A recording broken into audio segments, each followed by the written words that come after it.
जिनकी लाशों पर पग धरकर आजादी भारत में आई, वे अब तक है खाना बदोश गम की काली पतली छाई।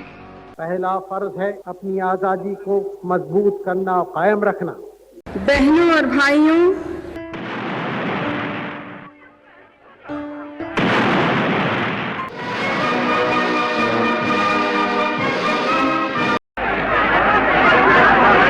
ऑगस्ट आले की आपण काय करतो? तिरंगा फडकवतो, राष्ट्रीय गीत म्हणतो, देशभक्तीचे स्टेटस ठेवतो आणि सोशल मीडियावर हॅपी इंडिपेंडन्स डे लिहितो. पण एक प्रश्न स्वतःला कधी विचारलात का? आपण नेमकं का सेलिब्रेट करतो? फक्त 15 ऑगस्ट 1947 ची तारीख की त्यासाठी दिलेला संघर्ष की त्यातून मिळालेलं स्वातंत्र्य? नमस्कार, मी सौरभ. आज 15 ऑगस्ट कडे फक्त एक नॅशनल हॉलिडे म्हणून नाही तर स्वातंत्र्याचा खरा अर्थ काय आहे या प्रश्नातून जाणार आहोत.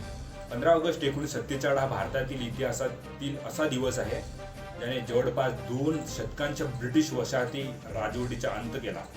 भारत स्वतंत्र झाला, पण स्वातंत्र्य एका दिवसात मिळालं नाही. त्यामागे अनेक दशकांचा संघर्ष होता. वेगवेगळ्या विचारांचे लोक होते, वेगवेगळ्या पद्धती होत्या.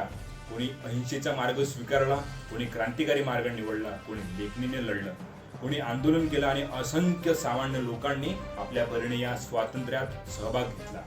म्हणून 15 ऑगस्ट ही फक्त कॅलेंडर म्हणली एक तारीख नाही, ती एक दीर्घ संघर्षाचा परिणाम आहे. पण इथे खरी गोष्ट सुरू होते. समजा एखादा देश परकीय राजवटीपासून स्वतंत्र झाला तर त्यानंतर काय? फक्त परकीय सत्ता गेली म्हणजे देश पूर्णपणे स्वतंत्र झाला का? माझ्या मते 15 ऑगस्ट समजून घेण्यासाठी सर्वात महत्त्वाचं कारण आहे पॉलिटिकल इंडिपेंडन्स आणि नागरिकांचं वास्तविक फ्रीडम. हे एकच नसतं. फक्त एका लोकशाही देशात नागरिकाला विचार करण्याचा, बोलण्याचा, आपल्या मताचा अधिकार वापरण्याचा आणि कायद्याच्या चौकटीत आपलं जीवन जगण्याचं स्वातंत्र्य असतं. पण त्याचबरोबर त्याच्यावर काही जबाबदारी असतात. म्हणून स्वातंत्र्य मनाला येईल ते करणे नाही. स्वातंत्र्य म्हणजे अधिकार आणि जबाबदारी यांची संतुलन. आणि भारताच्या स्वातंत्र्याच्या या प्रवासात पुढचा अत्यंत महत्त्वाचा टप्पा होता भारतीय संविधान. भारताला स्वातंत्र्य मिळाल्यानंतर देश कोणत्या प्रिन्सिपलवर चालणार, नागरिकांचे अधिकार काय असतील, सरकारची शक्ती किती असेल, न्यायव्यवस्था कशी काम करेल, लोकशाही कशी चालेल, या सगळ्यांचा फ्रेमवर्क संविधानाने दिलं. म्हणून 15 ऑगस्ट आपल्याला 1947 ची आठवण करून देतोय.